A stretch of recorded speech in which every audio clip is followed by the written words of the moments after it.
just days after President Trump's State of the Union boasted about the stock market, it cratered. I'm Holland, Cooke in Washington. This is the big picture on RT America.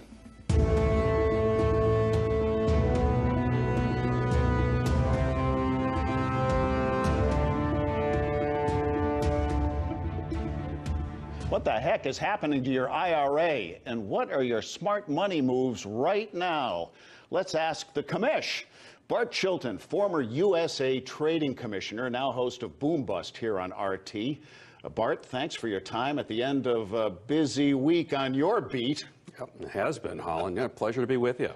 Back when I was a RT newbie, you were on one of my first shows here.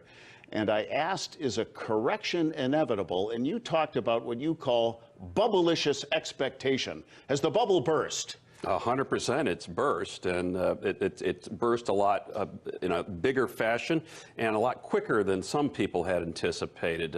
We saw the Dow down 1,800 points between a week ago and Monday, and then another 1132 or 1032 rather on Thursday, and markets have not settled yet, so we'll see where they go, but definitely some of the air has been let out of this bubblicious speculation, Holland.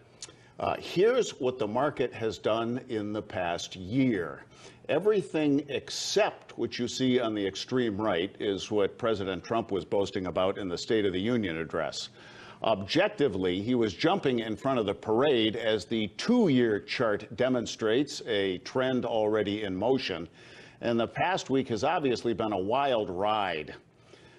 Dollar cost averaging is described as buying a fixed dollar amount of a particular investment on a regular schedule, regardless of the share price. Bart, for most investors, is this still a sound strategy? It is, and I want to talk about it, but answer your question, Holland, but just to take a half a step back, presidents have not that much to do with markets. They often take credit for them, as President Trump has, but by and large, unless they do something, and the tax package is a good example, markets are driven by the underlying economics. So I've heard people say this was President Obama's fault because there was cheap money, and then it's a Trump tumble by some ditzy Democrats. So the bottom line is, it's really about the underlying fundamentals. Markets will go up, they'll go down, but you look at the economy.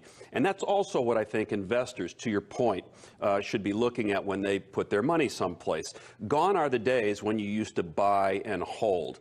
When I was a teenager, my father gave me sort of as a task to try and look at stocks. He gave me a couple of shares of Microsoft. And his advice was pretty similar to, I think, what many parents would have told their youngsters. And he would say, sonny boy, girly Sue, let me explain investing to you. As a stockholder, when you get older, you'll recall this chat about stock this and stock that. And you'll remember that I said with a grin that these shares of, I don't know, AT&T, Microsoft, or something akin, they'll be worth something then. So we're going to hold on to these bad boys. And someday, when then arise, we'll be rich. It'll change our lives. That's how wealth derives. That's change. Buying and holding is not how investors should continue to invest. They need to constantly be recalibrating their portfolios based upon their own risk tolerances. They need to read up on the portfolios. They need to know about transaction fees. And they need to ensure that they are comfortable with losing things rather than just assuming they're going to make money. Well, the ledge is getting pretty crowded this week. Glass half full version is there's going to be some bargains out there, huh? Well, people say buy the dip, but when do you know is the dip done? Right. My guess is there's still a little bit more. Holland, we've talked off the air about a correction, which is seen as 10% in a market, and a bear market would be 20%. Well, we're a little more than the 10%. I don't think we're going to get down to the bear market, but whether or not we're at the bottom of that dip and now is a good time to buy, I'm not sure. But investors generally need to have a longer view about these things and not just be caught up in the daily mess. But if they're concerned now, if your viewers are saying, oh my gosh, what's going to happen over the weekend, my thought is you probably have too much invested in the market. Wow. Well, to quote one of the world's richest men and most watched investors, Warren Buffett, Be fearful when others are greedy, and greedy when others are fearful. And you said something to me when we spoke recently. Buy what you know, huh? I got about 30 seconds. Explain what you mean.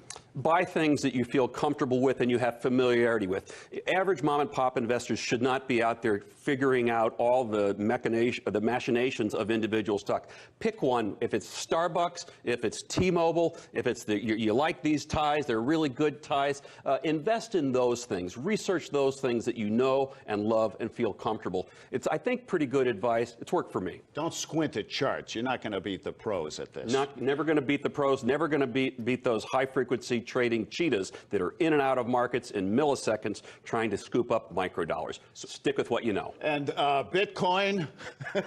Stick with what you know. Thank you. Commissioner Bart Chilton, host of Boom Bust here on RT America.